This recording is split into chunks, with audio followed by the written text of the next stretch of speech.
Rory Hickey and Martin McNally, the fourth official from Monaghan. Call this one for me. Yeah, look at it. For me, it's a Mayo victory. A lot of things need to go right for Tyrone today, and I can immediately see those few changes. Colin Boyle has actually gone on to Stephen O'Neill at centre half forward, which is interesting. We're up, we're under, and it's O'Shea, the Colossus, first to get hands on ball. As he picked up a knock a couple of weeks ago, there's no early sign of it. Maurice Deegan very quickly penalising the indiscipline. Free is taken forward. Into the corner it goes after Cillian O'Connor, the man on the hat-trick, and hat-trick again. That's O'Connor, and that's short and easily cut out by Big Packy McConnell. A lot being made of what his kickouts will be like today. First touch for Mark Donnelly, man who watched the 2008 All-Ireland final in the crowd, but lovely little tackle in there got by Alan Freeman. Conor Gormley, man who was given the late reprieve, red card retrospectively given but rescinded. Colm Kavanagh.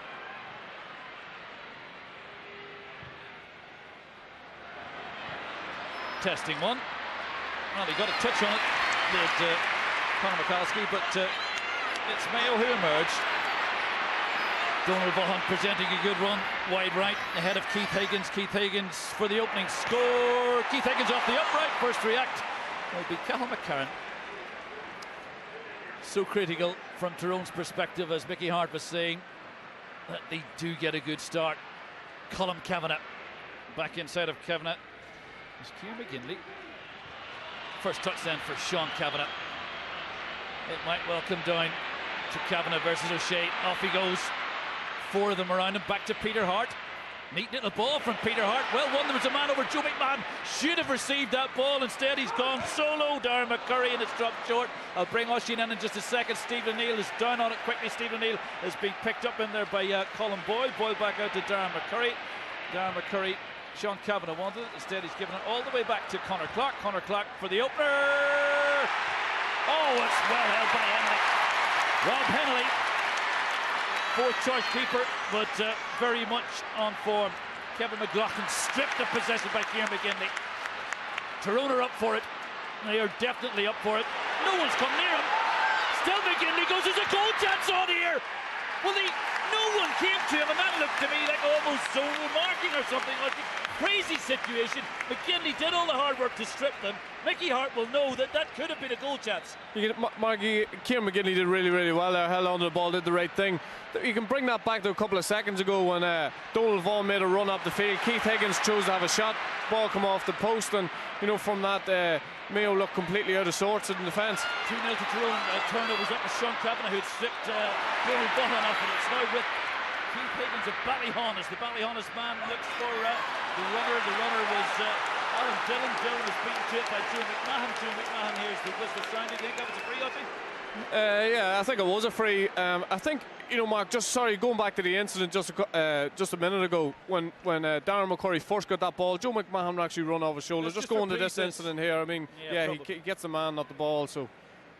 Yeah, I thought Darren McCurry should have offloaded. McMahon was the runner, and he were in goal. Yeah, I think, and that's 2 goal opportunities, because Ciarán McGinley, a forward gets that ball in that same situation, Mark, he's going to go for goal, and, on that occasion, Ciarán McGinley, for him, probably the right thing to do, kick the ball over the bar and get settled early, but Tyrone may not get any more goal chances in this game, or may not get too many goal chances in this game. So, Ballintuber's Cillian O'Connor goes by the moniker of Killer.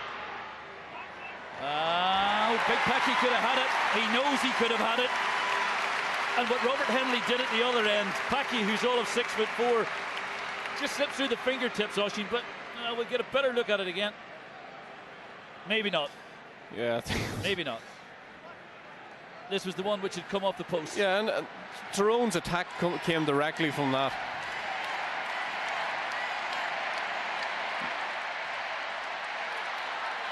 Peter Hart. Colm Kavanagh is off his left. Colm Kavanagh running into a bit of traffic. Peter Hart will continue alongside him. Peter Hart does well to retain possession away from Aidan O'Shea. Both men came up against each other in the 2008 minor final. That's asking a lot of Peter Hart.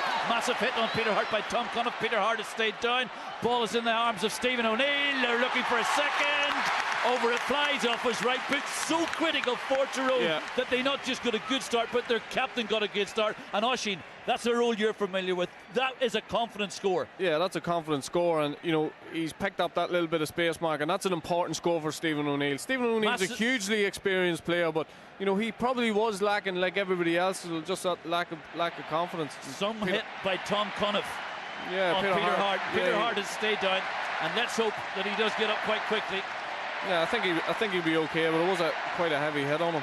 Yeah, I met his mum actually, Joan, and Dad on the way down the road today. His little sister Grace, who has got a shock of shimmering bright red hair, not unlike his own. Mickey Hart, his 200th game in charge today.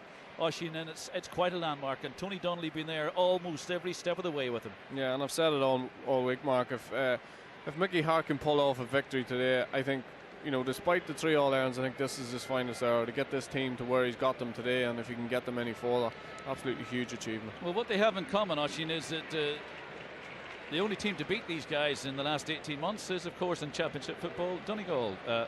Donegal beating Mayo in last September, Donegal beating Tyrone in the first outing of the summer in Ulster Championship, and Peter Hart, that is a horrible, horrible sight.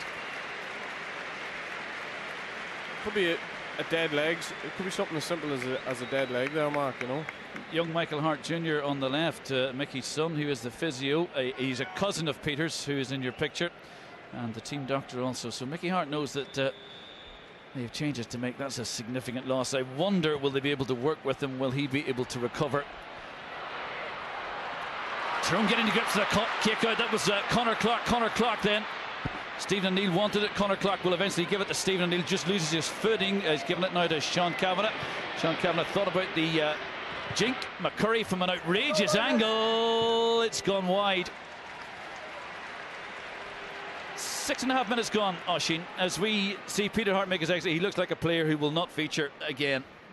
Would you imagine it'll be Dermot Carlin? Yeah, it should be. They're going to have to rejig their defence slightly. I see where, you know, Conor Clark has come out on Keith Higgins at centre half back, and that could work well for Tyrone, because Conor Clark in the last couple of games has done very well going forward. He's good feet on him as well. So it's often forgotten about Dermot Carlin that he played in the 03 final as a 19-year-old, missed the 05 because he went on his travels, but there are 3 or 4 of these guys out here with 3 All-Ireland medals in Tyrone shirt. We will appraise you of that anon. Meantime, it is all Tyrone.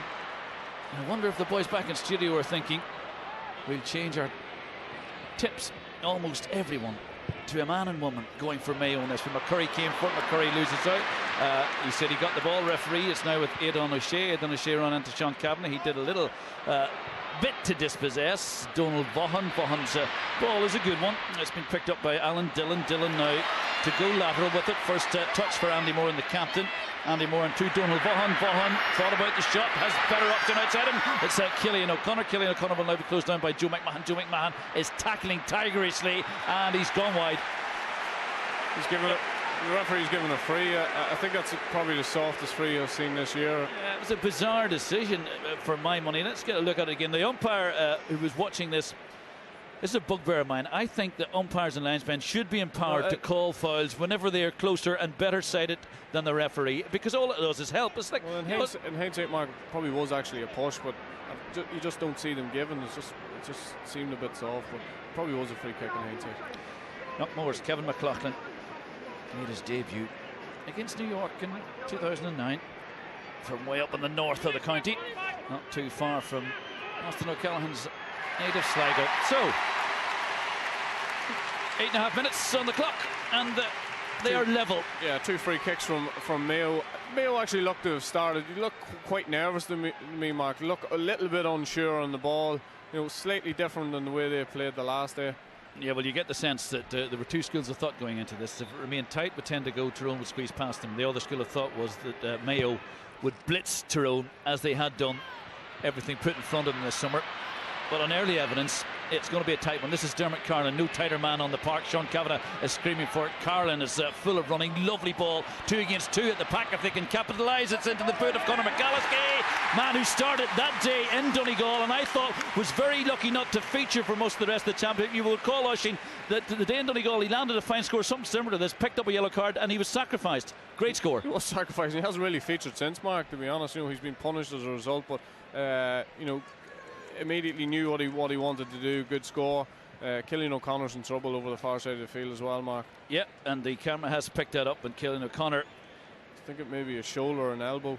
Something's dislocated, or trying to get it back in now. Let's just see if we can spot what happened. Conor Gormley goes for it. It's his elbow. Oh, it's his... I think it's his elbow. He's popped his elbow, and there will be a sub. It's actually his shoulder, Mark. Killian O'Connor is going to be substituted. Tyrone have lost Peter Hart. Mayo have lost Killian O'Connor. Big hit illegally on the fullback Conor Clark. It was committed by Lee Keegan, and this is the incident again, Oisín. Yeah, it's a free kick. He didn't go for the ball. He only had eyes for the man that occasion. Tyrone finding a huge amount of room in that full forward line. It's climbing. Is it curling sufficiently? That's one for Hawkeye. No, it's not. It's gone over. Yeah. He's making a point, Oisín. And look, I will make this point. 10.5 minutes gone. Tyrone lead by double scores, 4-2, but all 4 have come from play. Mayo, 2 scores have come from the dead ball. They had been blitzing other sides by this stage. Mayo were in a match. Yeah, Mayo are in a serious game, and it looks as if they've lost Killian O'Connor through that shoulder injury, and you know they seem to be in bother. As I say, they look very, very nervous. And End of Arley is in. Arley in, yeah. End of Arley is in. No mean substitution, Mark, but they'll miss Killian O'Connor. Yeah, he's 1-6 to his name in this year's championship. Yeah. Better say hello to the good folk of Connolly. Oisín and I were up there on Friday kicking off their festival with great cracker. Hope you're listening up there as they come looking for the first score from play with McLaughlin. McLaughlin runs into Joe McMahon. Joe shunts into the ground. Turned over yet again. I think that's the 4th time Tyrone have turned over possession. This is Donnelly. Mark Donnelly will see that Joe McMahon is alongside him. Gives it to Colm Kavanagh. Colm Kavanagh streaming down this left-hand flank. No one really inside him. Closed down by Donald Vaughan. Vaughan now will see the ball is given back out to Donnelly. Donnelly will want to break the tackle. The older of the 2 O'Shea brothers nibbling at him, and this is Sean Kavanagh territory, and Sean Kavanagh is calling for this. It's kickable, Oisín, but it's a big one. It's a big kick, especially for his first kick in the game. It actually looked a quite good tackling from Seamus O'Shea, but referee's going to blow those obviously today, and a big kick for Sean Kavanagh. Tyrone dominating possession. 67% to 33%, the statisticians tell us. Killian O'Connor, worth reminding you, did miss a lot of football earlier this year because of a dislocated shoulder. Sean Kavanagh decides to give that one a great deal of air. It's won by Ger Cafferty, and he's given it away. They're so much more hungry for it, Tyrone. That was Matty Donnelly, who was down on it just very, very quickly. Mark, it's very evident, you know, Tyrone, even physically, you know, the bullied sort of Mayo, you know, early on. Stephen O'Neill did well to get a hand in. Yeah, I wonder was that a foul though? I mean, I think he played the hand rather than the ball. Anyway, refs, I suppose, a whole lot closer. So, Eden Dorks, Darren McCurry,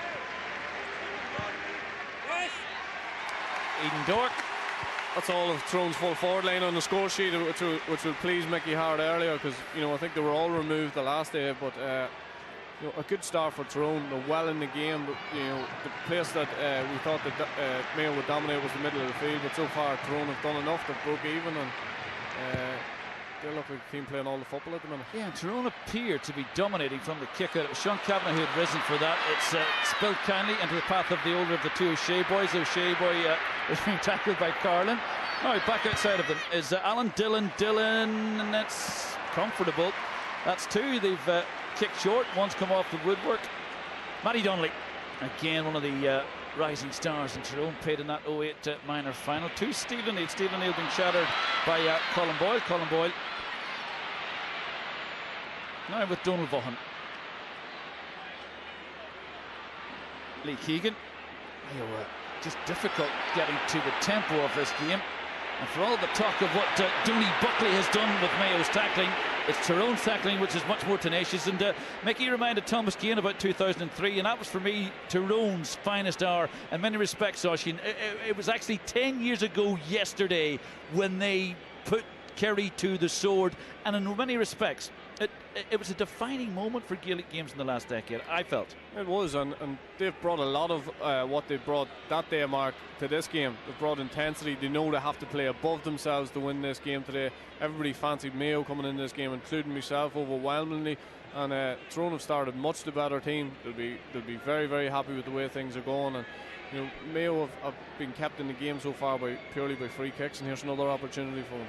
This is Alan Freeman. He's from the Ahamore Club. It was actually the birthplace of Sean Flanagan, the captain, in 1951. The last time Mayo won an All-Ireland, we all know of the curse of 51. And whether or not the curse strikes, he has struck.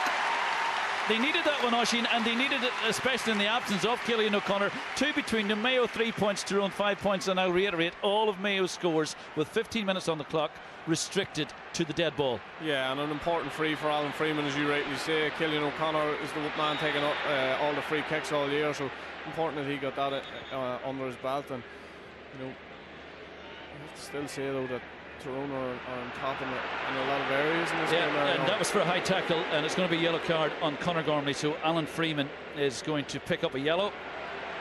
That he's done. Sean Kavanagh. Joe McMahon, and it's going to go wide.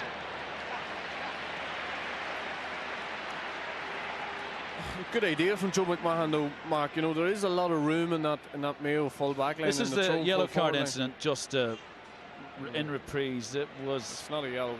In my book, it wouldn't be a yellow card. Quite high, but it wasn't dangerous or anything. Yeah, it was pretty tepid. The difficulty is, a la Darren Hughes and Monaghan, it restricts them now. He knows that he can't get another one. This is Ian O'Shea. He's playing very, very deep and be picked up by Colm Kavanagh. Seamus O'Shea is picking up Sean Kavanagh, the other brother. This is Freeman, who's on that yellow card, confronted by Gormley. Freeman, this will be good if it goes over. Classy score for a man who's just picked up a yellow. It's actually gone wide. It's gone wide. I thought it had gone over, and it's gone wide. Oisín, definitely gone wide. You're in silence because you thought it had gone over too, did you? No.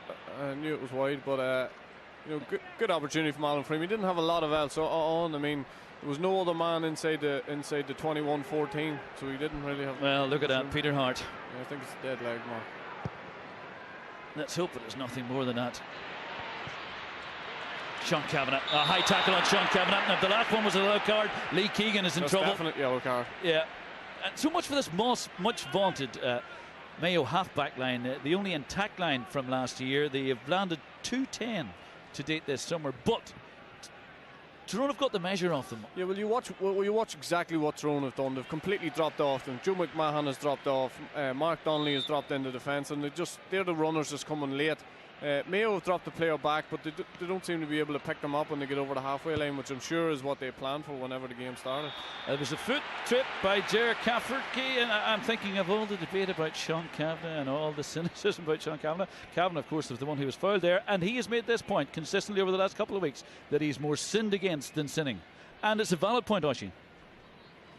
Yeah, I suppose it is a valid point. I think, you know, there's no team that wouldn't do what Sean Kavanagh done. I think everybody's in agreement with that. I think, you know, Gaelic football's a very physical game, getting more physical by the day, and I think, you know, the quicker we eradicate all of those sort of things, and the only way to do that is, well, I think eventually it's going to be a red card, but for now we have a black card. So.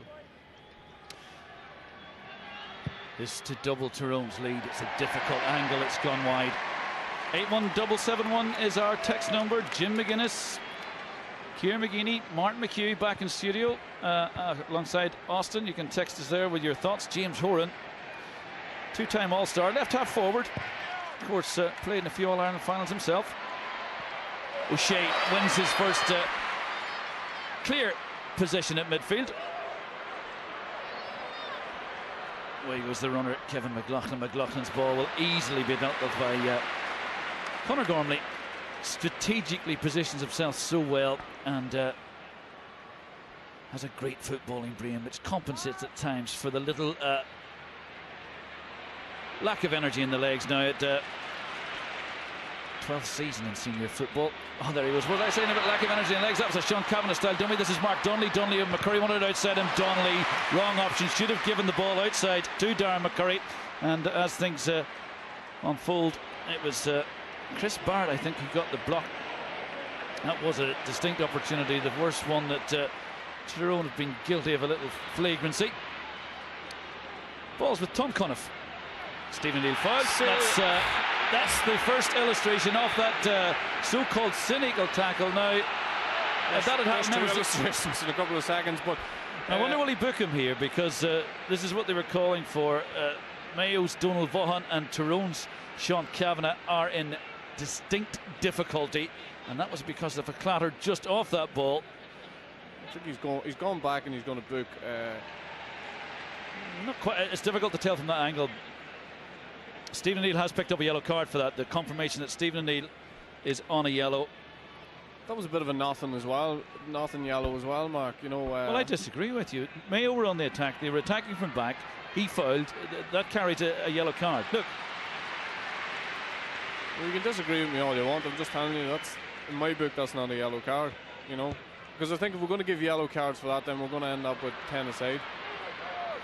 Fair enough. We're allowed to disagree. It's a high one. Couldn't hold on to it. Alan Freeman. Carlin Tigris with him. Freeman.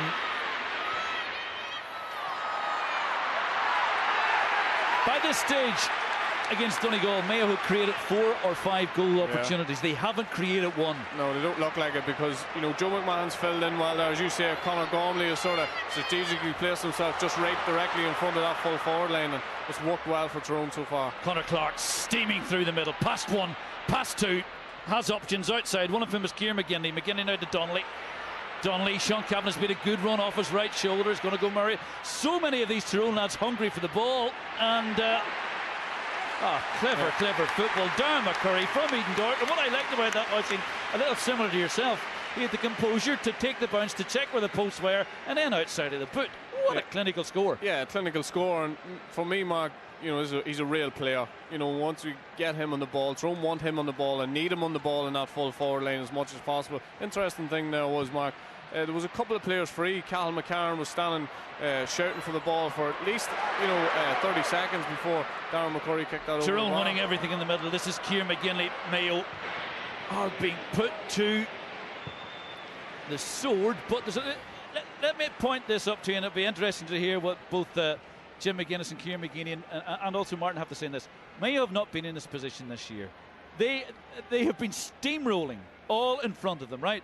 Here they find themselves with 21 minutes gone, and they are trailing by 6 points to 3, and it's up to the leaders now to think and play their way out of this, Oshie. It is, exactly, and you know they need leaders in that forward line, because the last time Tom Caniff come out from the ball, he was fouled, but he was fouled because he held on the ball because he had nothing in front of him. Nobody was showing, and you know, they need to start showing in that forward line. End of Arley spots that there is a runner off the shoulder. Here's Keith Higgins.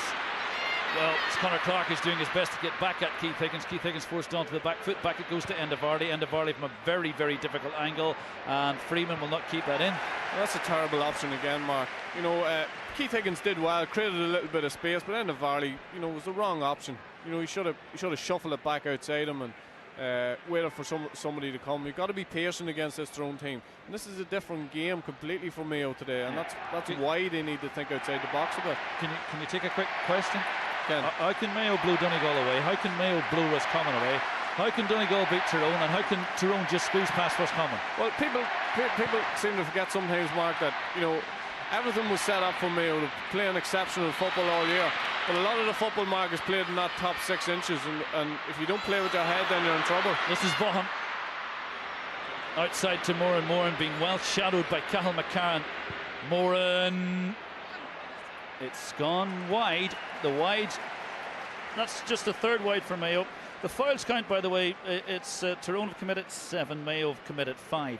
The significant statistic is it's Tyrone 6 points, it's Mayo 3 points. We have 24 minutes on the clock, and I don't think there's anyone in the 32 counties, or 33 if you count London, or 34 if you count New York, who outside of Tyrone give Tyrone a chance today, Oshie. I agree with that. They have been disrespected, and they've been hurt by the criticism. Probably have, and you watch when Donald Vaughan made that run down the field the last time. Look, Sean Kavanagh so strong, held off Seamus O'Shea there. Then they had the runner in Matty Donnelly. Matty Donnelly now being swarmed around. That's the first turnover. Matty Donnelly was holding his shirt. Ref has allowed play to continue. That's the first time Tyrone have been turned over. It took 24 minutes for this much vaunted Mayo side to do that. You watch the runs that Donald Vaughan's making, Mark. As soon as he crosses that his own 65-metre line, you know, he's first thing High ball in, let me stop you there, Oisin. First chance really, this is Freeman, he's going to go for goal. Freeman! Oh no, the ref's whistle has sounded. The ref's whistle has sounded. That will not stand, it will not stand. The whistle had sounded about 3 seconds before he took the kick. Mayo fans in the stands are irate, and I can tell you, off camera there's much more drama developing because Stephen Neal has pulled up injured. It looks like his hamstring and or his knee, but Freeman's goal will not stand. Now, Oisin, we have seen examples of this where you, I know, time and again have said, let the advantage accrue. He did blow, I did hear it. Many in the crowd didn't, and you can watch. Well, the referee's just off shot here. Was that touched on the ground actually by Freeman initially? So just hear the whistle sounds. I wonder was it touched on the ground there? As Stephen Neal's being taken off, so that's shocking. They've missed the point at the other end. They have missed the point from the 13-metre line. I don't believe it, Oisin. Have you ever seen anything like that? No, I haven't. Just that whole passage of play, Mark, was completely wrong. The referee should never have blown the whistle. Alan Freeman, it wasn't even fouled on that occasion. But for Kevin McLaughlin to miss that free kick, look, you know, it's crazy stuff. That's incredible. And McLaughlin has his head in his hands. I remember Desi Dolan, I think, of Westmeath, missing one from a similar range into the hill, but nothing as soft as that. Mayo were rattled. 10 minutes of this half remain. Ciarán McGeeney, Mark McHugh, Jim McGuinness and Austin O'Callaghan await your thoughts in Belfast. Mayo pour forward, and it's not very often we said that in this first 26 minutes. It's into Barley. They're having a mare. They are having a mare. And I know that Ronan O'Neill, actually wearing number 29, that is Ronan O'Neill who is coming in. Mark, just an interesting thing. That was the incident there. Yeah, well, I don't see a foul there, you know, so that's even more amazing that Morris Deegan blew the whistle. But see what Tyrone are doing right in this game, Mark. They're pushing Mayo into shots from almost impossible angles. They keep pushing them wide. You know, continuously making them shoot from an angle which they're not happy with shooting with, and they're just not making life easy. And Tyrone, you know, have this game. Tactically, Tyrone are so on top in this game. Yeah. Mayo did win the kick out. There's a danger that this is Colin Boyle, goes by the name of Boiler, and that's dropped short again. Paddy McConnell happy to deal with it. Conor Gormley to Matty Donnelly, playing very deep. Matty Donnelly, Mark Donnelly, no relation, but equally adept. Big Joe, lazy and languid and assured, incredibly assured, as are this entire Tyrone squad at the minute. Colin Kavanagh. I can call that commentator's curse, Mark. I think it was just the ball was slightly overcooked. Moran beaten to the punch by Callum McCarran. Ref had spotted that there was fouling going off the ball. Kevin McLaughlin it was who won the free, and I think it's going to be Ciarán McGinley, who's a cousin of Enda McGinley, who's working with us on radio today. It's actually Colin Kavanagh who's going to pick up a yellow. Nope. I thought he had the card out, but he has put it away, so no card. It was a silly foul because Tyrone actually had done well, did one possession back, and they were on the attack, and Colin Kavanagh gave away a silly free just from pulling Kevin McLaughlin to the ground, who I'm sure at the moment is feeling. 13 minutes since Mayo's last score, Oisin. Tyrone have gone 6.5 since their last score. Of course, there was that aberration, that missed one, and that's gone wide again. I bet right now that James Horan cannot wait to get these guys into the dressing room. Watch even James Horan's body language on the sideline, Mark. He's not sure exactly, you know, what's going on, what's gone wrong. You know, they're playing with you say about Tyrone playing with assurance, Mayo playing with absolutely no assurance. Yeah, there's no verve. And to what we attribute that, I'm not quite sure, but I know that the footballing brains assembled in Austin O'Callaghan's couch will doubtless opine. Seamus O'Shea, Freeman, Gormley is the closest man to him. Gormley just forces him onto the back foot. That's the first high one. I thought there was I know that was late on Andy Moran. He did well to get away with it. Big hit from Aidan O'Shea on Colin Kavanagh. Colin Kavanagh is saying he's won the free. Paddy McConnell comes out and bundles Aidan O'Shea over.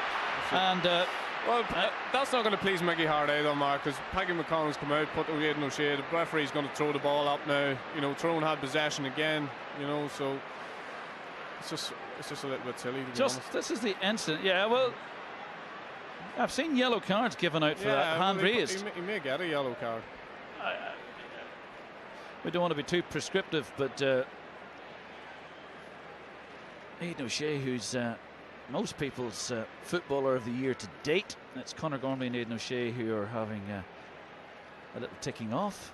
Andy Moran, the Mayo captain, also in there. We were told that Moran wouldn't start, but he hasn't really got into the game yet, Mark, either. Yeah, and he really is still. He hasn't got up to speed since picking up the cruciate against Down in the All-Ireland quarter. He's probably still a little bit off the mark. You know, he's probably still a little bit. To miss Killian O'Connor in there, he's a constant threat. He's somebody who continuously, you know, offers himself when somebody has the ball out the field. Good refereeing. I thought it was a yellow card. I thought he dealt with it calmly. He quietened them down.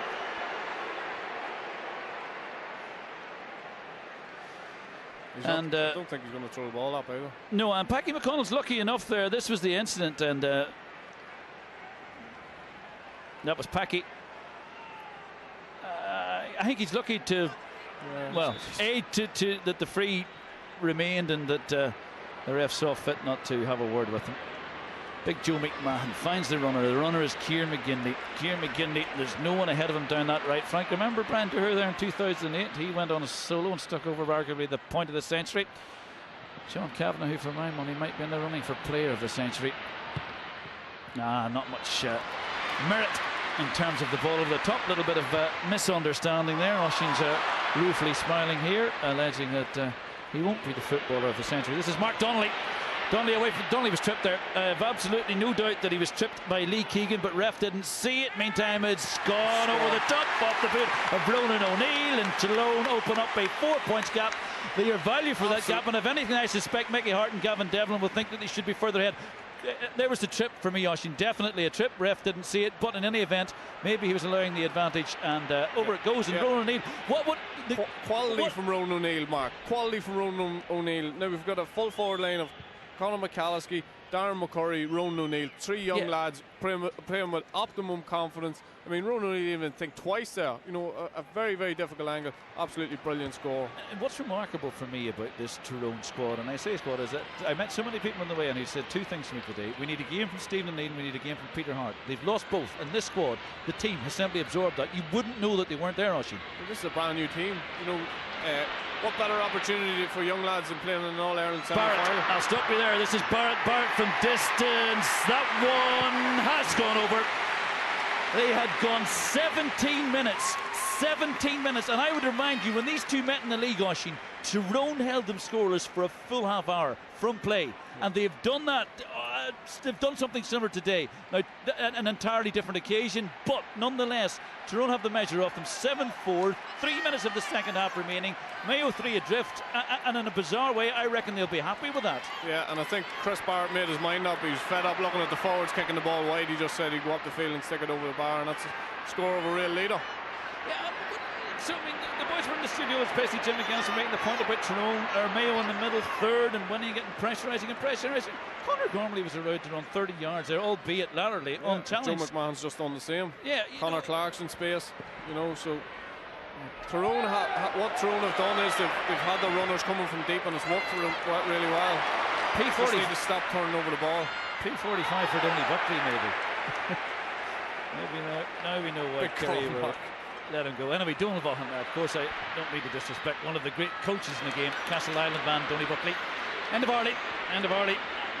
With Cathal McCarn as his shadow. Neat offload. Dillon beats Kevin McLaughlin. McLaughlin's now giving it to Andy Moran. Andy Moran, we're into the 34th minute, and Mayo have landed just one score from play, and that's come from the cornerback. You would have got some odds on that. Thought about the shot briefly to Colin Boyle, instead he breaks a tackle, gets away from McCalliskey, then he's gone to ground. He's been overturned. I think that's about the sixth incident. It was a big hit by Donald Vaughan on Mark Donnelly, and referee has said that it was an illegal one. That was a similar type tackle, albeit shoulder to shoulder from Tom Conniff, which put Peter Hart out of the game. Conor Gormley, he relishes that role of the free man. and he plays it arguably better than any man in the country. Oisin. Yeah, I think you're right. I think he's made a career out of playing that role. And Matty Donnelly loses his foot. He got a telling time. There was a foot tackle in there. You're saying, Mark, about what will disappoint Mickey Hart about this first half. Tyrone should be further ahead, and they've turned over the ball in the last couple of They occasions. have the runners. Lee Keegan. That's their second from play. It comes with 30 seconds of this half remaining. There's only 2 in it. Oisin, make your point, please. That was the first time that they sort of got that run through the middle. He found himself in a little bit of space, and good score, Mark. But these scores, see the scores before half time, the last couple of times Tyrone have turned over the ball. Mayo have got a couple of scores, hugely important, because Tyrone have been much the better team in this first half, yet they're only going in 2 points up at half time. Packy with the short kick out. Conor Gormley almost caught, but not quite. I'll remind you viewers that with 4 games under the belt, Mayo have racked up 13 goals in championship this summer. There will be 3 minutes of time to be added on. Tyrone, with 6 games under the belt, have racked up just 1 goal. But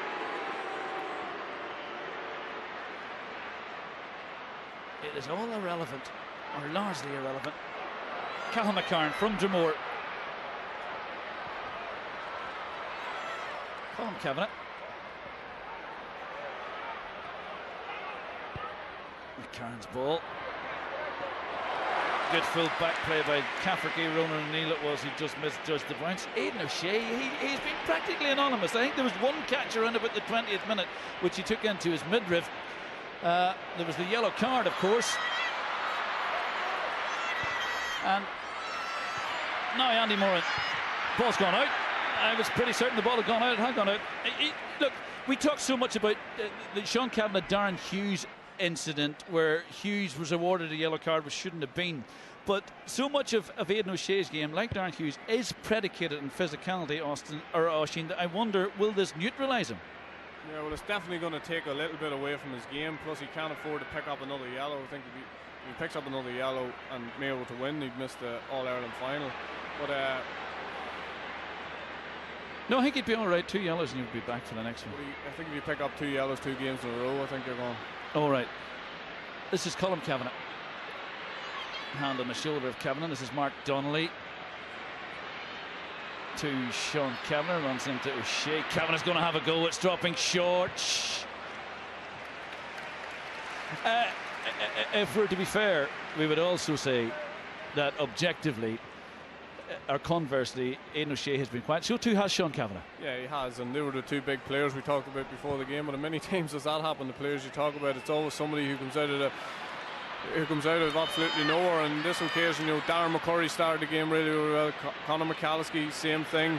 Ronan O'Neill coming off the bench has been impressive. So, it's different players to start. We're into the 3rd minute of time added on. Tyrone 7 points, Mayo 5 points. This would put 1 between them. It's Barrett once more. Barrett is Mayo's top scorer from play in the first half. And Mark, again, Tyrone, architects of their own downfall. Absolutely brilliant score from Barrett again, but Tyrone have given the ball away, and I think that won't please Mickey Hart, going into the second half. I think if they can eradicate that, stop giving the ball away. I've worked out why Barrett's doing all the scoring. His club Bill Mullet playing red and white like Tyrone. He's just very comfortable with them. He thinks he's among his own. Oisin. That's 3 on the bounce. 32, 34 and 37th minute, and Tyrone haven't scored since Ronan O'Neill 31st. So the last 3 scores of this half have come from Mayo, and there will be only 1 point between them. We've gone into the 4th minute of time added on.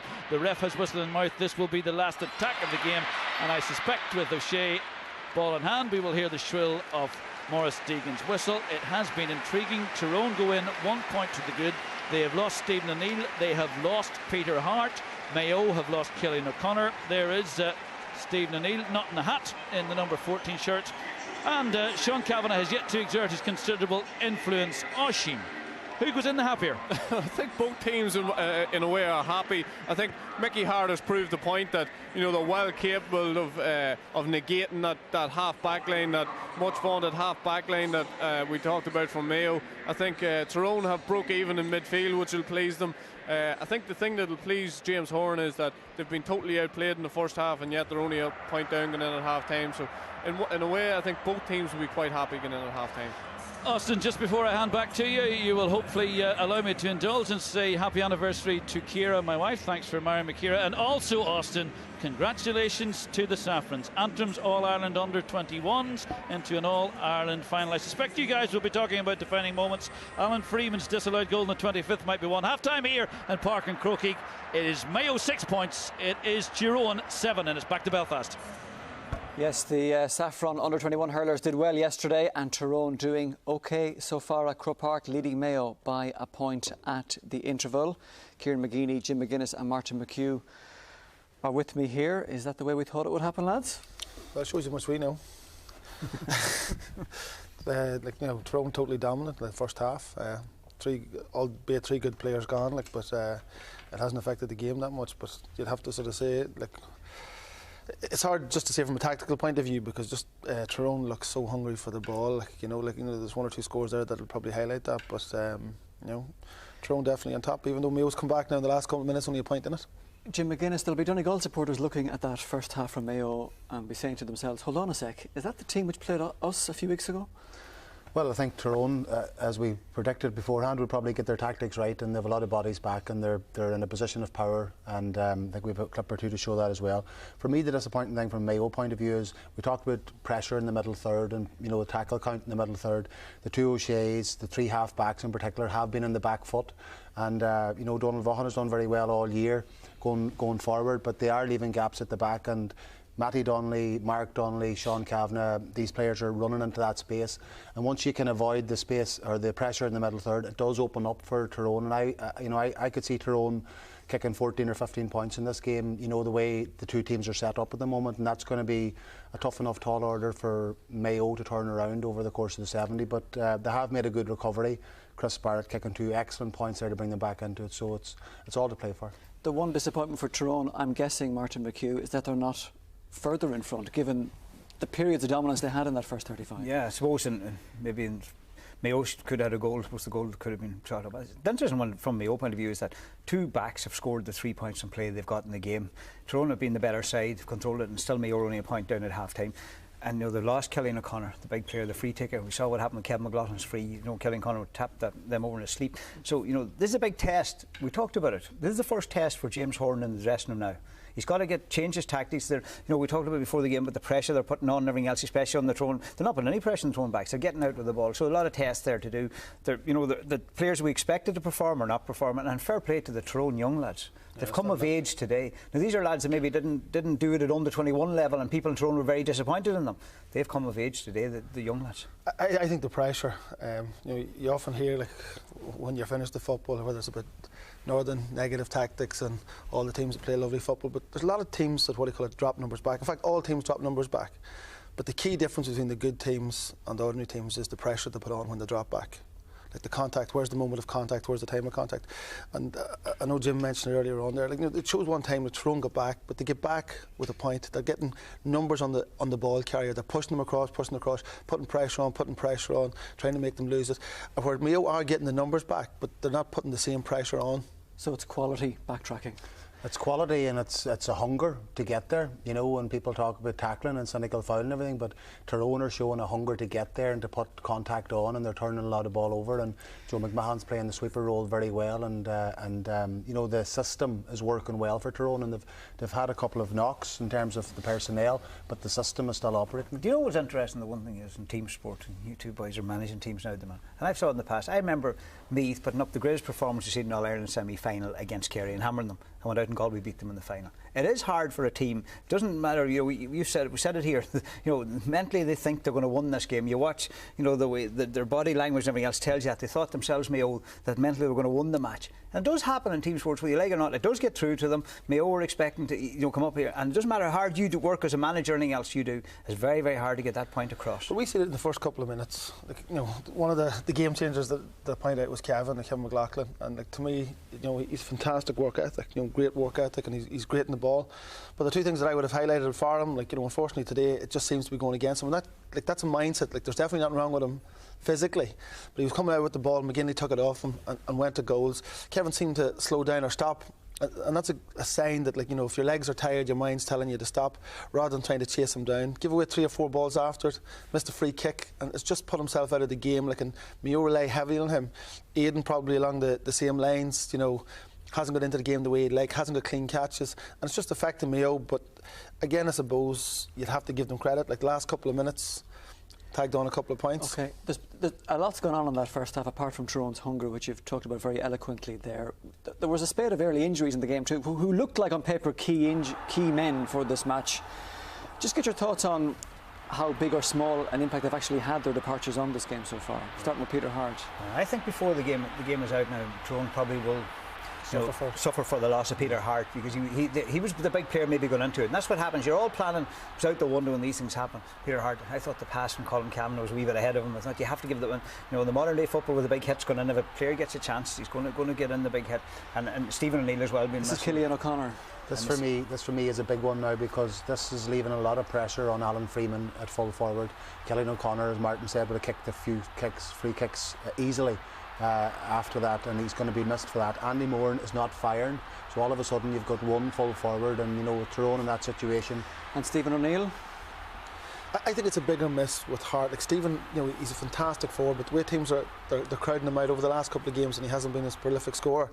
Whereas Peter Hart drops from deep, which is Tyrone's tactic, and to lose him coming through the middle, like, we had pointed him out 3 or 4 times in that first 10 minutes. Totally. The only thing is, Kieran, Stephen O'Neill looked to be going to have one of his better games. He kicked a very good score with the right foot. He was out on the ball. They were always going to mark him. Experience, yeah. But when that middle third, where they weren't putting pressure on, Peter seemed to be getting a lot more. But you'd feel for Killian O'Connor. So you can see his shoulders heavily strapped, you know, and like, most people know that he'd be going for like an operation on that shoulder. Like, but I think, as Jim said, the pressure now coming on. Like, he is 631, isn't it, to date, that he scored like for them this year.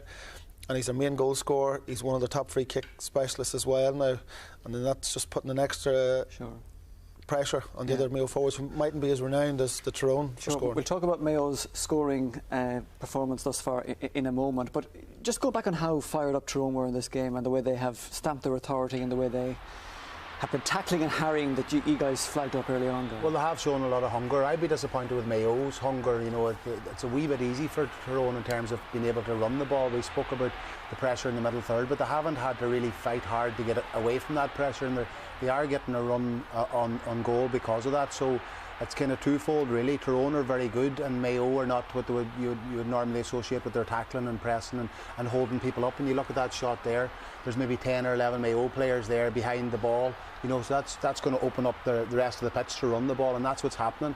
They're pushing up to press the ball, but they're not making contact, they're not holding them up, and they're not getting there. And as a result of that, it's leaving them exposed at the back, and their full backs need the hard work done in the middle third, so they can get tighter on their men through time and through space, and it's not happening at the moment. The other fear I would have for Mayo is that you look at Tyrone's 3 full forwards now. They're young, but they're definitely natural inside forwards, whereas Mayo really are looking at Freeman as their talisman at the edge of the square. And you know, other than that, they're a wee bit light in terms of, you know, absolute scoring power. So there's a lot to play for in this game, definitely. Martin, you mentioned there was a goal in this game. It didn't count because of a free in, which Mayo fans might argue the toss on. But there has been, as Jim hinted, a surprising lack of composure at times up front for Mayo. Why do you think that is? Not him to try this high ball, and they did against Donegal. And I didn't see no free there, and he didn't overplay the ball. It was a great finish. By Freeman. Brilliant finish. And that's a big referee call. If Mayo lose the game, you look at it, that as a big. You give a free in. It's hard to even see what the free in was for. Give it probably against Conor Gormley. Great play by Freeman. You know, they must working on that there, the way they finish the goals. You know, if you look at that last clip, and then Ken McLaughlin kicks the free. Not alone did they not get the goal, Kieran, in a way, but a tired mind sometimes. Yeah, he didn't get the one. There's 3 or 4 things go wrong for you in a game. Like, and it's, as we talked about before, if you haven't had adversity all year, it's very difficult to, you know, coach that.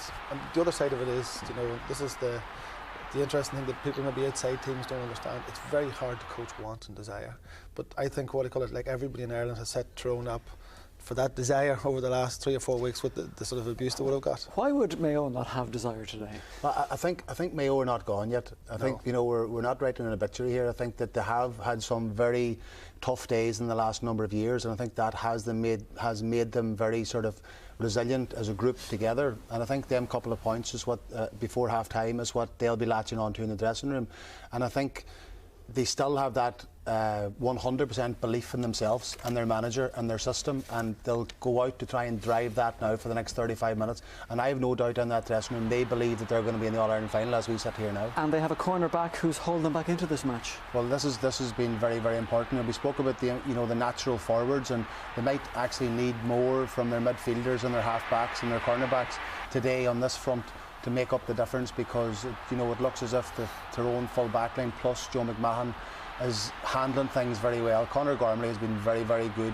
Typical Conor Gormley, reading the situation very intelligently, shrewd, and knowing when to break out with the ball then. And as Martin said off camera, just instructing the other players what to do and where to do after he's done his own bit. So he's a quality player. And if they keep kicking ball in and there's not that support for Freeman, he will pick up a lot of them loose balls and primary possession as well. Mayo have a couple of quality forwards on the sideline. To come in, and maybe those injuries that you mentioned earlier on may have an impact now in the last 15 or 20 minutes, depending. You have Conway there as well. Yeah, I think Conway was a big player last year for them. He's pace, and he's hard to handle. If you look at the clip that Jim showed there earlier on, there were 7 Tyrone players in that clip, right inside their own 21. 20-metre line, 7 of them, and that's the way they're playing. So what happened? Forwards are not going to get much room to kick, so they end up with a corner back comes up and kicks the 2 points. It's the way, you just said it off screen, the way football has changed. It's the way it is. Backs have become very important to get scores from play, especially. And this is a passage of play all three of you noticed that sums up the first half. The pressure here is there's just no way through. You look at even inside there, the way what they call Tyrone men are touch tight on their inside forwards, and they're pushing them out. They're trying to put the ball carrier under pressure. It goes across the pitch again. They're still going to put the ball carrier under pressure. Again, it's just constant pressure. Next thing, the ball's loose. It's not just that, it's where they come away with it. They're up on their feet once they get the free kick here, and they're pulling it out on pace. That's one part of Tyrone's game I love, is there's no waiting around. They just want to get moving, they want to move forward. They're asking a question. The Tyrone defence in that situation are asking a question of the opposition attack, and with Kelly O'Connor not on the pitch to kick long range points, that's what I'm saying. It goes back to 1 or 2 players then to step up to the plate, and for me at the moment Tyrone have them 1 or 2 players in their full forward line rather than Mayo. Would they be disappointed if you look at it? Tyrone have everything dominant, got the whole tactics right, and still only a point up at half time. They'll be disappointed. Normally a team that does that are normally further ahead. If you go back to the famous game, the famous word is called puke football way back, Tyrone were well ahead that time at half. The game, the same thing, pressure. So that's the big question. Have they only? I hate even giving that fella that their time. What do you call it? Because I think that's fantastic. What do you call what Tyrone are doing? The way they're doing, the way they're going about doing it, is very good. But I think you talked about desire earlier on and stuff. And it's not that the players don't have it. It's just there's a mindset sets in beforehand, and that's very hard to get rid of. And it's old cliches, you can't turn it off and on like a light switch, and you have to knock everything out, to be ready for a game. Where Tyrone have been told you're not good enough, so they're constantly climbing to get out of that box that everybody's trying to put them in. But the key thing here for me is at the end of this game, if Mayo come through this for an All-Ireland final, they're probably going to be in the best position they've ever been in for an All-Ireland final, and Tyrone in the same. To play for. What I was going to say was, I asked the question beforehand about Kieran McGinley, and there was a big ask on Kevin McLaughlin, and he had a goal chance. He kicked it over the bar and he had a goal chance, and maybe the way that it's panned out, just a point in at half time, if the goal had to go in early like ourselves last year, it is a hammer blow, and possibly that could have been a big score for Tyrone now looking back on it. But he's still done really well in the first half, Kieran McGinley, and held Kevin McLaughlin very well. OK, gents, have a breather. Thank you very much. It's Mugsy time. Thanks, Austin. Yes, 65,345 fans here in Croke Park. Tyrone one's alongside me. Owen, you think Tyrone need to get the ball into the forward line quicker? I just do. I think they're dilly-dallying out the middle of the field. We've seen what the ball could do when it was put in to Skeet Michalski there. Two fine points, the same as McCurry there. They need to get the ball in fast. They've lost Stevie O'Neill, so it's a big. He's supposed to be the playmaker of the team. So hopefully, with Rory O'Neill coming on, they can do that. Not a lot of experience in that full forward line, but I suppose they've also probably got no fear. No fear. They're young lads. This is the stage you have to, take a bit of the scruff of the neck and go and make a hero for yourself. Get your team into the All-Ireland final. We've a great view of the game from the 7th floor here up in the press box, and you've been very impressed with the play of Conor Gormley and Joe McMahon defensively and positionally. Yeah, just not them two. Just the whole Tyrone defence. They're smothering the Mayo attack all the time. Every time they get the ball, they have to shoot under pressure, and that's the way, if you're going to win semi-finals, that's the way you have to win them. What will Mickey be saying at half-time in that dressing room? I think the first 2 points are very important, the second half. Tyrone's played well, Mayo haven't played that well, but they're still in the game, and that's where I am. You always talk about different sectors of the pitch. Where do you think Tyrone are on top? You've also already mentioned defence, but where else? I just think the forward line, I just think if you get the ball in, as I said earlier on there, centre half forward is a big position. You need a playmaker there, and you have to get the ball into Michalski. Owen, thank you very much. Just an update in terms of injuries. Peter Hart was forced off with a dead leg. He re-emerged from the dressing room on crutches. For Stephen O'Neill, it's an ankle injury, while Killian O'Connor was taken straight from Croke Park and straight to hospital to get a scan on that shoulder. It's the same shoulder he dislocated earlier in the year, so not good for Mayo should they potentially get to an All-Ireland final. A lot of football to be played before that happens. This is the BBC Championship live on BBC Two. Anyone want to change horses, lads, on our way back to the commentary team? Sticking with Mayo? I'll stick with Mayo. Finish the half better. I think that it's going to be very, very difficult for Tyrone if Mayo can start well at the start of the second half. But the longer it goes on, the tighter it is. I think Tyrone have a very good chance. OK. Tyrone leading Mayo by 7 points to 6. Let's rejoin Oisín and Mark. Thank you very much, Austin. This is my little doffing of the cap to Antrim, my saffron. Oisín, Tyrone yet to emerge. 7-6. No Mayo player scores for 32 minutes. Their entire forward line hasn't scored from play, and yet they're still in it. Yeah, it's a sign of a good team, Mark. As I said, good in at half time. I think both teams will be fairly happy. I think Mickey Hart would make the point to his players that, you know, he told them that they were good enough to win this game. I think that's been reaffirmed. He'll reaffirm that again at half time. And I think from Mayo's point of view, I mean, they have tailored and catered for the Tyrone attack, and it hasn't really worked for them yet. Tyrone are attacking from deep, and that's really worked for them, you know. Here they come. And Thomas Keane was talking to Sean Cavan midweek, and he was talking about this whole GPS system. And Sean Cavan was making the point that the GPS, which you wear, the satellite system, these kind of sports bras on their back, revealed that his brother Colm puts in more acreage than anyone. And I'm thinking all the way back to the great rivalry between yourselves and Armagh. And in a way, Tyrone have Big Joe to thank for that. Yeah, the man's legacy is the GPS. I think Joe Kernan was the first man to introduce that particular one there, and I think the GAA jumped on board with it, and it's been in use ever since. Yeah, and it shows just how thorough Tyrone are, possibly in terms of technology ahead of the curve. The way the GPS works, for the record, is there are two satellites up there in the sky, and it computes back all information on energy expended, etc. Here's the man who has expended more energy than most all summer, Aidan O'Shea, but he's been stripped off. It runs past O'Shea to Sean Cavan, past 1, past 2, past 3. There was a lovely little tackle got in there. It was a neat hand in from Colm Boyle. Colm Boyle, though, here's the whistle sound. This will be kickable for Sean Cavan, and if the decibels from the Mayo fans are anything to go by, it was questionable. From that angle, he definitely got the ball, but from the referee's angle, it might well have been that he saw the left hand in the back as opposed to the right hand making the tackle. Oisín. The only thing I can think about there, Mark, is that it wasn't a near hand tackle. You know, he come directly across his body, and that's probably why you give it. Quick question: doesn't suit a left-footed player. Why is Sean Cavan not taking this? He was putting him over for fun. Well, he missed one in the first half, unless that's the only thing I can think of. He should have took it. For the record, the attendance today is some 65,345. And that one, as you saw from the panoramic view, has gone wide. Seamus O'Shea was being fouled by Sean Cavan. Sean Cavan in danger of picking up a yellow card. Not that that was a yellow card offence, but persistent fouling would lead to that. O'Shea. Oh, he's gone past 4 or 5 of them. There's a double bounce in there. Oisín McConville thinks we'll take a look at that in a minute. The referee certainly hasn't spotted, but Oisín seemed to think there was a double bounce. This is Enda Barley. He's created a little bit of space. They're level. First score of the second half goes to Mayo. 7 apiece, but you think that score shouldn't have stood, Oisín? You think there was a double bounce? Yeah, I think Seamus O'Shea had a double bounce, but once Enda Barley got it in his hands, naturally left-footed.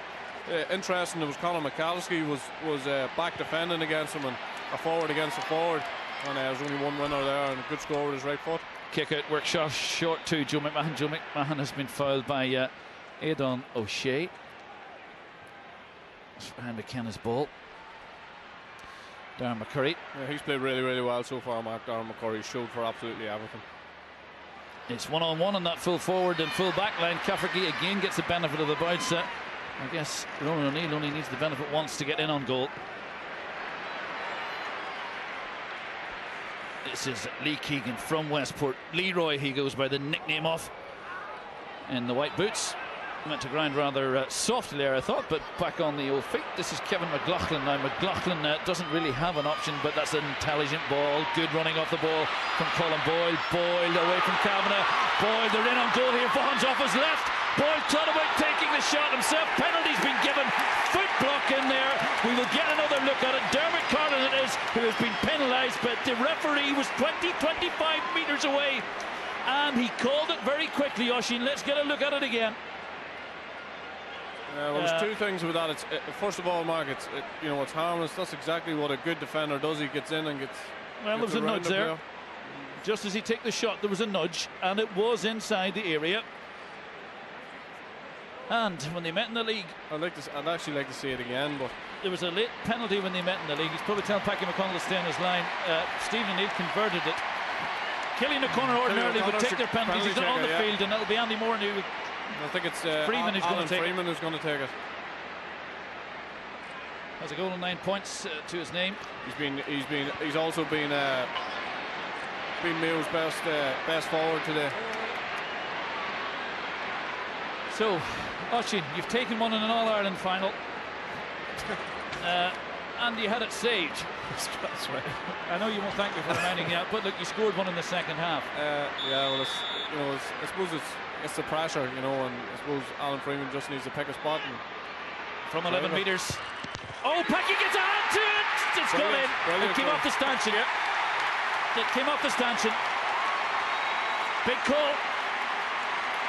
39th minute. James Horan. I think Pascal McConnell was actually, he went the right way. He was close to it. He got his left hand to it rather than his right. Well, if he'd gone with a big right hand, but it was a well-hit penalty. Still a good penalty, yeah. Any penalty that hits the stanchion is pretty good. And you've seen what he did. He just picked the spot and he went for it. Well, Mayo's only goal of the game to date comes from the dead ball, as has the majority of Mayo's scores. This is Aidan O'Shea, now on the front foot. Now Mayo will push on. Now questions will be asked of Tyrone. That's end of Arley. That's hanging.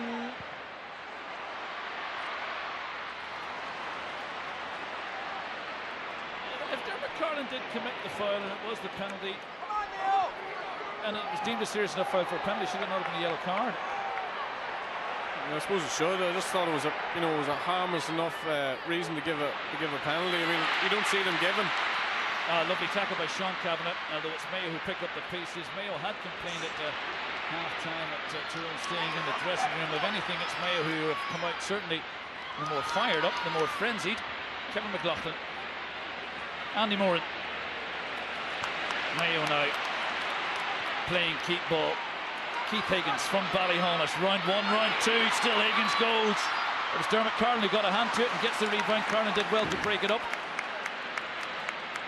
Kavanagh to Matty Donnelly. Matty Donnelly has Sean Kavanagh off his left shoulder. Matty Donnelly will go for all the way into the corner. Cleverly won in there by Conor McCalskey. McCalskey is away from 1 and 2. McCalskey has won the free, and it will be a free for Tyrone from maybe 25, 26 metres from goal. A good response, Mark, from Tyrone. Got on the ball, were able to dispossess Keith Higgins in their own defence, get the ball and move it to Conor McCalskey. Definite free kick and good opportunity for Sean Kavanagh to get Tyrone back in the game. Ger Caffrey Keep.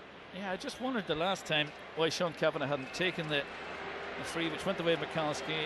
They could be closer. Mayo 1-7, Tyrone 7 points. Last time they met in the All-Ireland was in the 2008 qualifiers, and that's gone wide. It's not quite as glaring a miss as McLaughlin's in the first half, but it's not. But it's a crucial miss, Mark, because that would have been a great response to the Mayo penalty. Yeah, and it was hard work, which has gone unrewarded. Tom Cunniff unquestionably being fouled by Ronan O'Neill. They are taking it quickly. This is O'Shea. Seamus O'Shea, that is. He's been fouled. Mark, you see the stark difference I see in this Mayo team in the second half is they're running directly at the Tyrone defence. They're making Tyrone players, make a tackle. Not only make a tackle, they're forcing them into fouls, and that's just similar to the free kick that we've seen Sean Kavanagh get earlier on. again, it's not the near hand, and I think that's the thing that the referee's punishing. Alan Freeman to take the free. But I think Mayo have decided to play their own game in the second half. You know, the runners coming from absolutely everywhere, and early on, you know, Tyrone have struggled with that in the second half, but it's still early days. Tyrone's still well in this game. Goes by the nickname of Freezer, and just about to put the big chill on Tyrone. In fairness, Mark, Alan Freeman has stepped up today. You know, he has stepped up. He's been. This was the penalty incident. Outside. Looks like outside. Outside. Looks like outside, and looks possibly as if it's a soft one. No doubt about the finish. I mean, he put it away beautifully. They're going to bring in, that's Ronan McNabb. Ronan McNabb, who actually back in 08 was the man who kept O'Shea quiet in the minor final, and I suspect he will be asked to do something similar. It's Joe McMahon who has been called ashore. Big Joe, who had been struggling with a hamstring from the last day out when he was so influential. But that was a harsh call on Tyrone. It was outside, and the difficulty with making that call is the referee was 20 metres away, Oisin, and you can't make the call unless you're absolutely certain. He was. I get the feeling, Mark, he might have seen the incident of Alan Freeman's goal at half time and said he needed to even it up, maybe. Well, all he had to do was wait for 10 seconds, as he's done in the past, and look up at the big screen for the replay. This is Matty Donnelly. Tyrone, who had started at a welter, are now on the back foot. This is Sean Kavanagh. Sean Kavanagh giving it to Matty Donnelly. Outside, a wide right is the man who has just been introduced, Ronan McNabb. Ronan McNabb then, there's a good decoy run in the corner from McCalliskey. It's now with McCurry. McCurry to go lateral. They've men over. This is Matty Donnelly. Matty Donnelly. It's gone wide again. He's another Tyrone player that's been very quiet today, Matty Donnelly. Yeah, been exceptionally quiet. He played such a defensive withdrawn role in the first half that I think it blunted their attack. But getting forward, past, though, and I think, you know, he seems to have gotten the ball a lot more, but he just doesn't seem to have gotten the ball a lot. You know, I know he's doing good work defensively, but you know, they really need him going forward as well. And Tyrone have now gone 17 minutes without scoring, Oisin. It's a long time. It's effectively just less than a third of the game. Keith Higgins, Caroline alongside of him. And Dillon, he's been quiet too. He's been quiet, yeah. Yes, I don't think we've mentioned him very often. Seamus O'Shea. It was Kieran McGinley who was getting back on him. O'Shea's away from him. Kieran McGinley does well to get at least halt his progress, and it's going to spill county for Kevin McLaughlin. Kevin McLaughlin has options outright, one of whom is Alan Dillon. Alan Dillon, just as Oisin McConville says, he's been quiet today. He's put them 5 to the good. Yeah, and that was good football again from Mayo. You know, as soon as they get the ball, Mark, you watch them. You know, they're heading straight for the Tyrone goal. It's very, very direct. They're giving it to the shooter in the second half, and they look a much changed, much different team in the second half. Yeah, it's 6 unanswered points from Mayo without reply. They're not renowned for being a second half side, if you like, but Tyrone under massive pressure. The penalty call has been the defining moment of this second half. First half, it was Freeman's disallowed goal, and the penalty, for my money, was the wrong call. So Mayo won 9, Tyrone 7 points. 81771 is the text number. Jim McGuinness, Donegal manager, Kieran McGeeney, and Mark McHugh back in studio alongside Austin. I think they're about to introduce Cassidy, is it?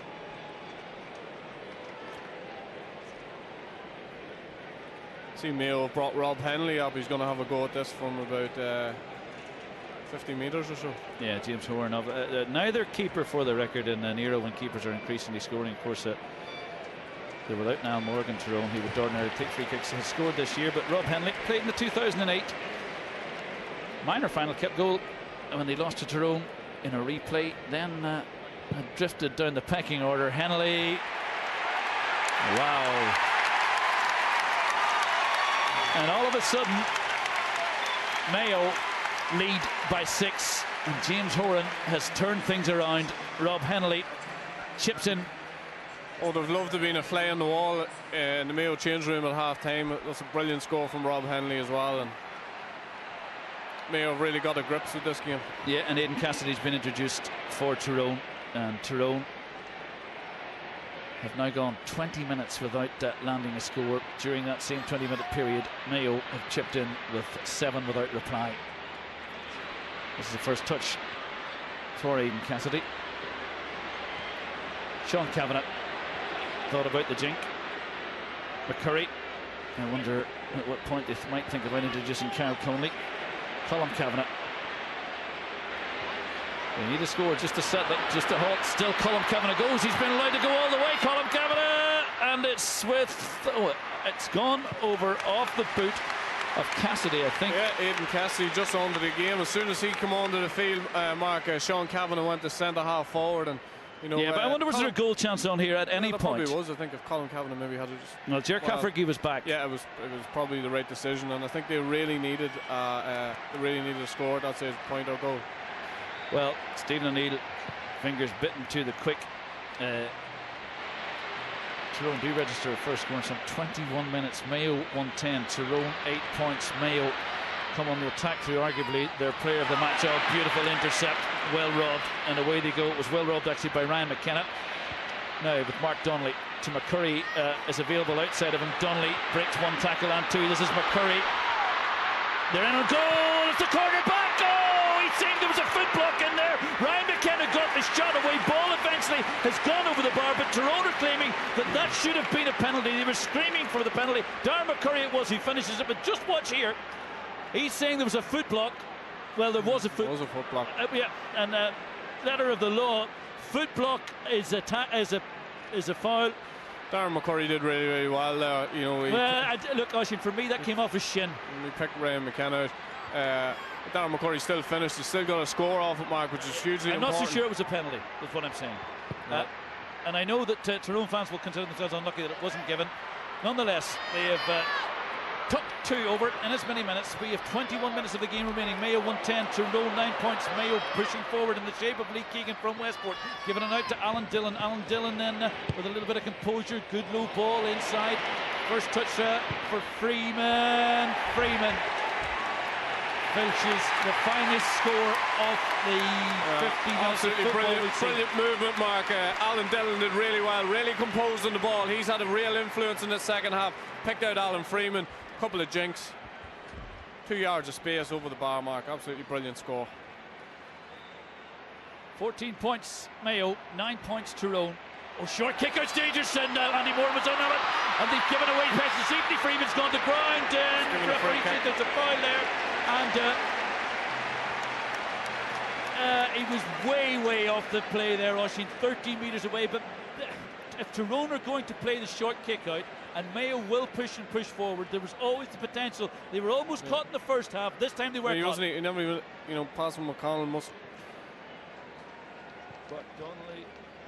Conor Gormley it was who left a hand in, but Freeman was cute, went to ground. Pascal McConnell kicked that kick out. He wasn't even looking at Cal McCarron, and he just Mayo intercepted it, and this will be 2 scores in a row, bring it back to 6 points after Tyrone doing so well to get themselves back into the game, and just silly errors of their own have cost them.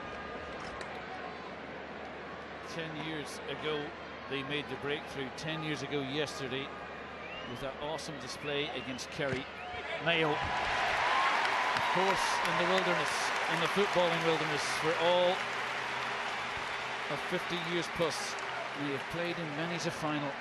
And that's 1-4 from Alan Freeman, and they really needed that, Mark. When Killian O'Connor went off, you wonder where the leaders, where the scores are going to come from, and he's really stepped up to the mark. About 20 minutes of football to play, and Tyrone have a lot of playing to do. It's with Ronan McNabb. He's given it to Colm Kavanagh. Colm Kavanagh might spot that he has a runner outside of him. That runner is McGinley. Eventually it's McGinley who gets it. This is Ciara McGinley. Still Ciara McGinley. McGinley was pulled back surely. Foul has been given. I think it was Donald Vaughan who committed it. McGinley, I think, had his eye on goal. Yeah, he's very, very pacey, McGinley. When he goes, he really, really goes. And he's brought a lot to this Tyrone team, not just today, but in the last couple of games. And definite free from Donald Vaughan. And a simple opportunity for Sean Kavanagh. Third score of the second half for Tyrone. They're into double figures. They trail by 5, 52.5 minutes on the clock. It's not over, but Tyrone really need to hold themselves back in it. I think they're going to need a goal, Oisín. Yeah, well, they need you know, a couple of scores, you know, on the trot, and they need to keep Mayo out at the far end. You know, they need the forwards ready to step up. You know, every opportunity you got to take it against this Mayo team. Lovely placed kick out, called for and won by Keith Higgins. Keith Higgins has given it to Chris Barrett. For my money, player of the first half, Barrett was Lee Keegan. And Mayo are much more composed this second half on the ball. You can see that they are comfortable in possession. Andy Moran, not done a lot, but his presence sometimes is enough.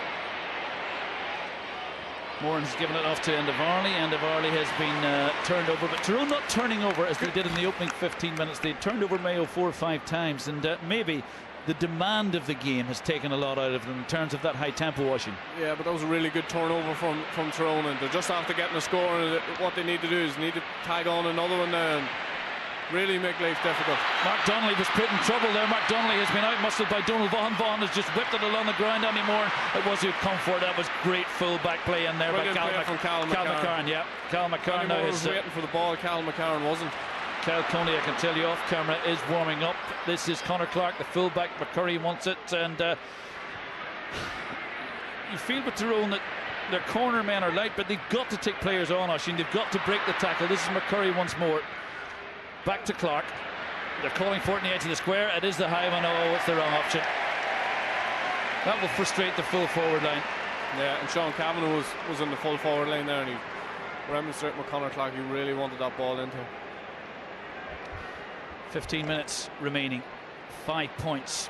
Tyrone trail. Short kick out. Tyrone are not pressing the short kick out. They're happy to allow Mayo to be gifted possession well in by Conor Clark. Conor Clark's ball, though, it breaks kindly for Keith Higgins. This is O'Shea, Seamus. Now there's a foul by Colm Kavanagh, and the two O'Shea boys getting to grips with the. There were two brothers from Mayo who played midfield for them in the 80s. Played in the 89 final, the Mahers. These two, an entirely different prospect, and they're actually. This is going to be a yellow card for Colm Kavanagh.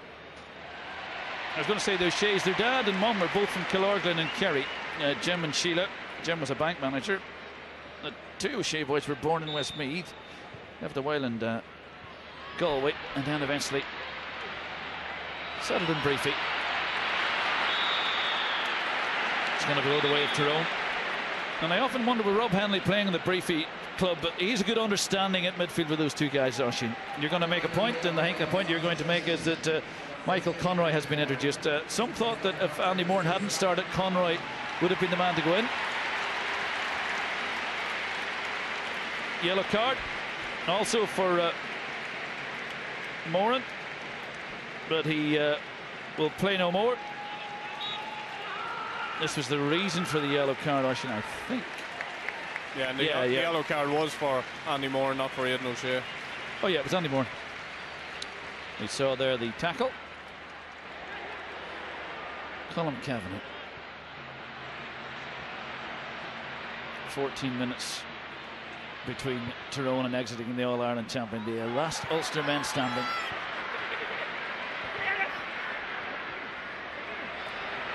Bundled out over the sideline. He's a big physical player himself ordinarily, Aidan Castledine. We don't see that often done to him, Oisín.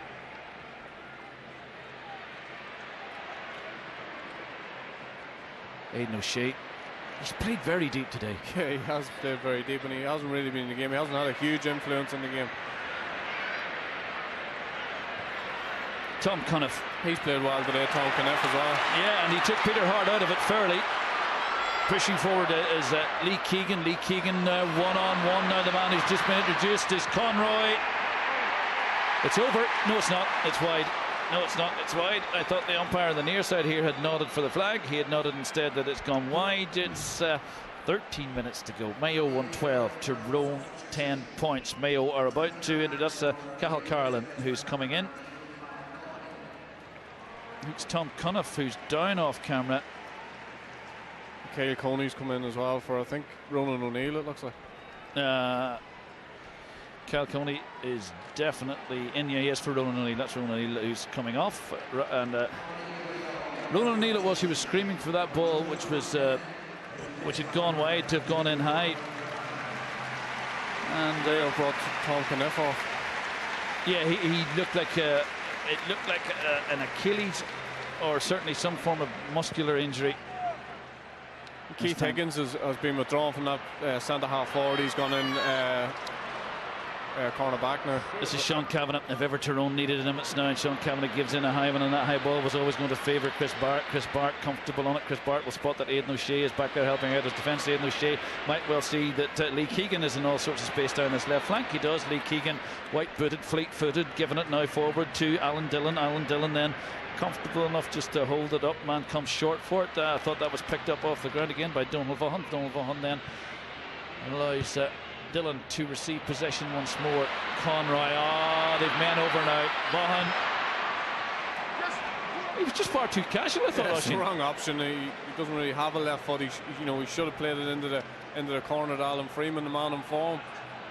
Yeah, Mickey Hart, as you might have expected, would have watched the game against Donegal, and he will noted that Vaughan was making those forward runs. Tyrone have a man down who is in corner back and all sorts of trouble. Tyrone have used all the 5 subs as well. Yeah, they have, and it's Cathal McCarron who's down, and he's up now flexing.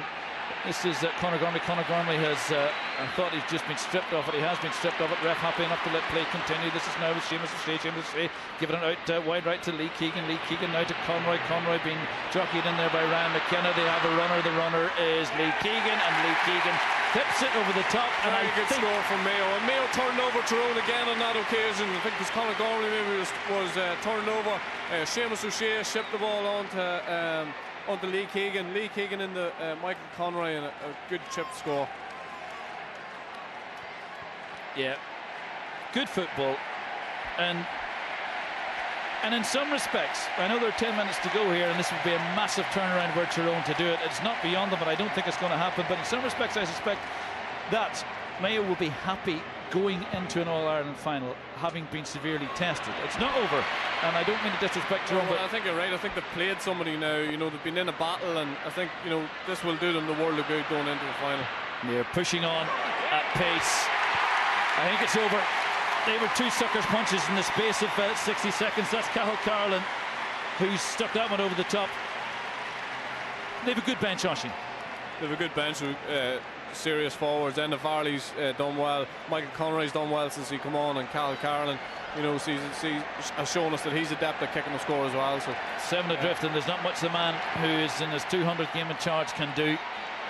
For 35 minutes it was a contest, but the second 35 has been all about Mayo. Mayo, who have not won an All-Ireland, of course, since 1951, when on the way home they passed out a wake or a funeral, and the priest allegedly cursed them for doing so and said they would never win one while there were still 3 men alive. This is O'Shea. Just when they needed him to pop up, he pops over, and that's pretty conclusive, and it's pretty concussive, Oisin. Mark, I think Mayo have now outscored Tyrone in the second half, 1-9 to 3 points. So, they've been hugely on top, and Aidan O'Shea coming into the game, that's the furthest forward I think we've seen him all day, and he did the right thing, just popped it over the bar. It's an insurance score.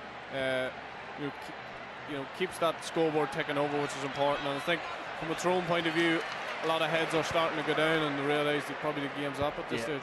Big blow from the big man from Briefy. I was saying that they haven't won since 51. There's still 3 of those lads who survived. Paddy Prendergast, the prince of fullbacks, whose nephew is part of the backroom team here.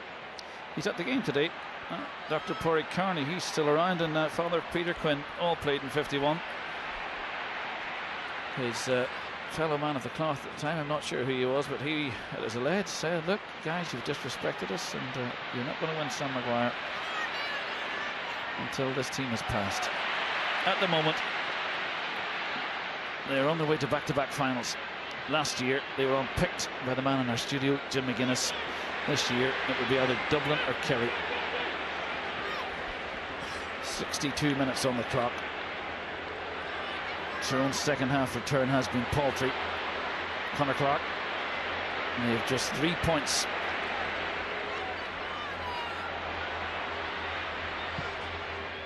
It's Cathal Coney, And that's him telling Mickey Hart that he should have been introduced earlier, Oisin. Yeah, it's a good score. A lot of bodies in that sector of the field. Kyle Coney, shimmy, and good score from him. O'Shea, intended target. I was making the point that Rob Henley, who plays his club football with the O'Sheas and Briefy, they have an intuitive understanding, those guys. You know, that's a very, very good point. You know, he seems to be able to pick them out time after time after time. Mayo surprisingly have kicked a lot of balls short today, and I think, you know, that's because Mayo had them found out, you know, early on in the game. In the second half, you know, the two O'Sheas really have dominated. Donald McNabb, it was, he committed the foul. What Tyrone have done is shown Dublin and Kerry that there is a way with Mayo. Donald Vaughan is the intended target. Mark Donnelly is alongside him. Vaughan has done well. Vaughan has a run of the runners. Dylan! Oh! It's gone over, but it should have. Oh, it was in danger of ending up in the Grand Canal. It should have ended up in the onion bag. He was going to take his point, and I think he sort of got caught in two minds. And I know James Horn won't mind the fact that it went over the bar, because the last thing Mayo probably need is another facile win, and there's a man who's had another huge game today for Mayo, Donald Vaughan, going off. And Richie Feeney it is who's come in. 64 minutes on the clock. Packy McConnell does take the short kick out. Ryan McKenna in possession. Matt Meglis, I think, has had a fairly decent game, and it looked like in the warm-up he took a knock as well, because he had to go in and get some sort of treatment.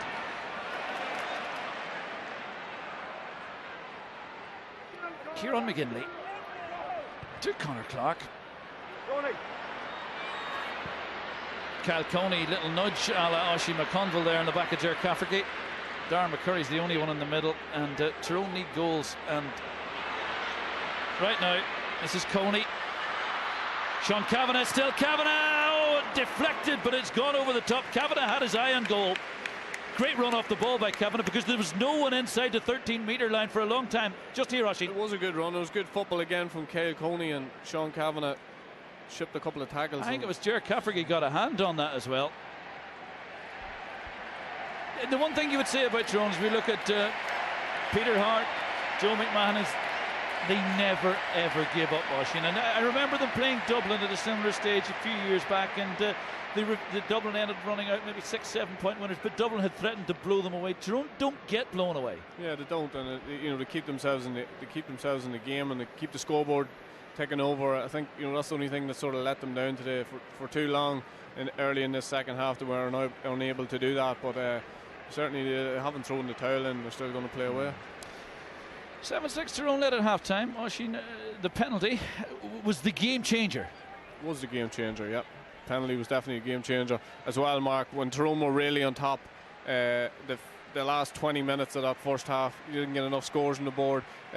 Mayo turned them over a couple of times, and those few scores to keep Mayo in touch before half time were absolutely crucial. Yeah, and so much spoken, written and said of Sean Kavanagh.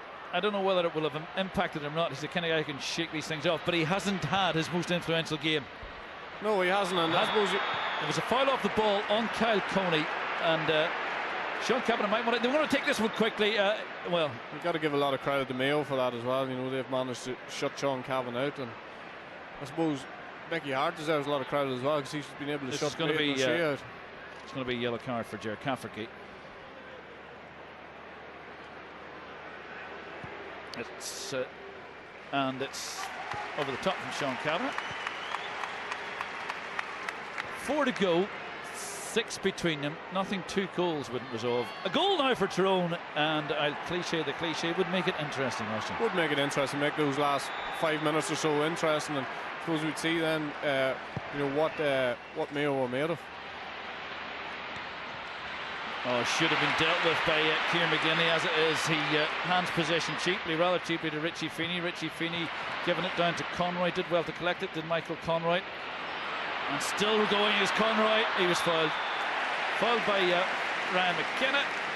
Ryan McKenna really had no choice in that occasion. No, and that's as close to the... Conroy had only one thing in his head there. He was heading for goal. Yeah, and it should be a yellow card. Remember, Mark, if Killian O'Connor doesn't make the final now, a lot of these boys in that forward line, and the Varley, Michael Conroy, all these boys are playing for their place. Yeah, and should you have joined us, Killian O'Connor, who of course is in 6 goals and 13 points, was taken to hospital after what looked like a shoulder injury. He of course had been out of the game for 3 or 4 months earlier this year with a dislocated shoulder. End of Varley. It's gone wide. That is another shocking example of scores which should go over. If you're James Horan, Oisín, you'd be taking him inside, you'd be pulling out his wisdom teeth without an anaesthetic. Yeah, you certainly be having a word. I mean, the 2 free kicks that Mayo have missed on that right hand side have been criminal. There's Big Aidan O'Shea, as I was saying, he could have played for Westmeath, he could have played for Kerry. All his early formative years, he cites Mike Frank Russell as one of his footballing heroes. Mike Frankie, of course, played for Lawn Rangers, as did Aidan O'Shea's dad, Jim. Nothing to the other O'Shea's, Dara and Paddy, the late great Paddy, etc.